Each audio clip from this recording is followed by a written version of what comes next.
Welcome to this month's edition of Spotlight in Edmonds Real Estate. This month, my special guest is going to be Peter Harvey with Wells Fargo Advisors. We'll also have an update on the Edmonds Real Estate Weather Report. And last, we'll have a question from the person on the street. So right now, I'd like to welcome Peter Harvey with Wells Fargo Advisors. Welcome. Thank you, Wayne. Thanks for having me. On past, we've talked about several things on this part of special guests, but what does a financial planner do for real estate? Well, real estate fits right in people's financial plan because they want to own a home. The home is the center of the family, and that's where all the memories and the growth happens within a family is that house.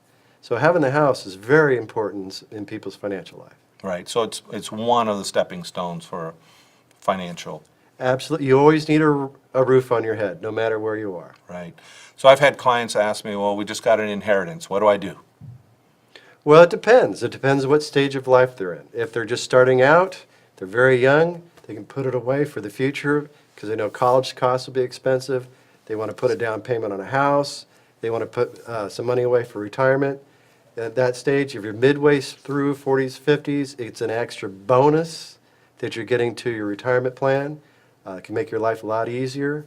And then later on, if you happen to get it, well, it does help bring down those expenses. If you have any extra debt to pay off, need some extra income, it all makes a difference. Right. And with, as we're all getting older, my generation, dealing with parents, elder law. We've had Peggy Sanders on here before. And how would you interact with someone in that capacity? Well, I work with estate planning attorneys like Peggy, with someone needing help making sure they have their wills, make sure have their durable power of attorneys, etc., to make sure the family member can be there to make decisions if someone can't make it on themselves. And it makes a difference if someone wants to make decisions for someone else based on their care when they're getting older. So when somebody needs that kind of help or needs that type of assistance, an estate planning attorney like Peggy is great to have. Okay, super. So what would be your number one tip for maybe someone who's over 50 of what they would need to do to be prepared? Take a look what you have today and make sure you're on track for tomorrow. List your priorities. And then when you see those priorities, everything else will fall into place on the plan. All right.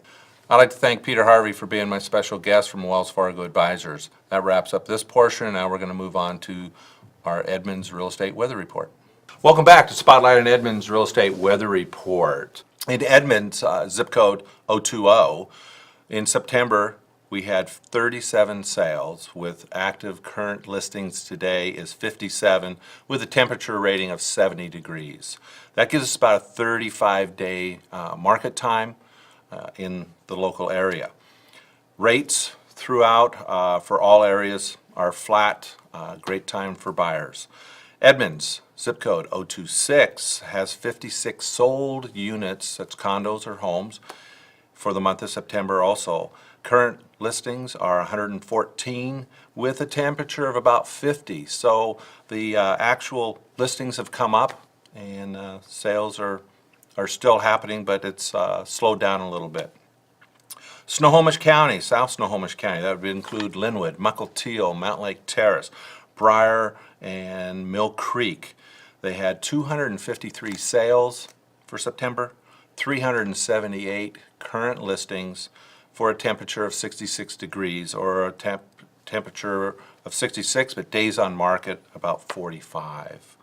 Shoreline is still the same. They have 80 sold units, homes, condos, with 67 listings currently.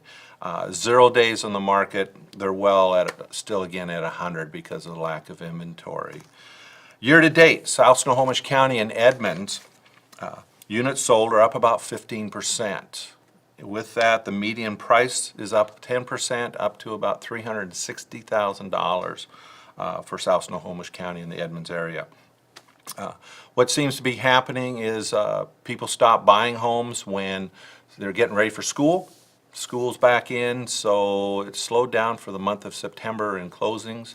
Listings are coming up, which is making more of a supply. Doesn't feel like it because we have lots of buyers that are out there looking. So see this trend to change and get back to what we were doing with hotter temperatures for the months of October, November, and December. That wraps up this month's report. And now we're going to take a question from a person on the street. My mother-in-law owns a condominium, and she's going to be moving into a retirement community, and we would like to know when is the best time to sell her condominium. Great, thank you for the question. That can be answered a couple different ways because the market is going up for the next couple years to about 2017, 2018. If you're going to afford to put a renter in there, or if the condominium association will allow you to do that, possibly you want to rent the unit out for the next couple years and take advantage of the appreciation. If not, now is a great time to sell the property. It will sell if it's priced correctly, as I've talked several times before, to get the best value out of your unit. So you've got a couple of options there for you and your family.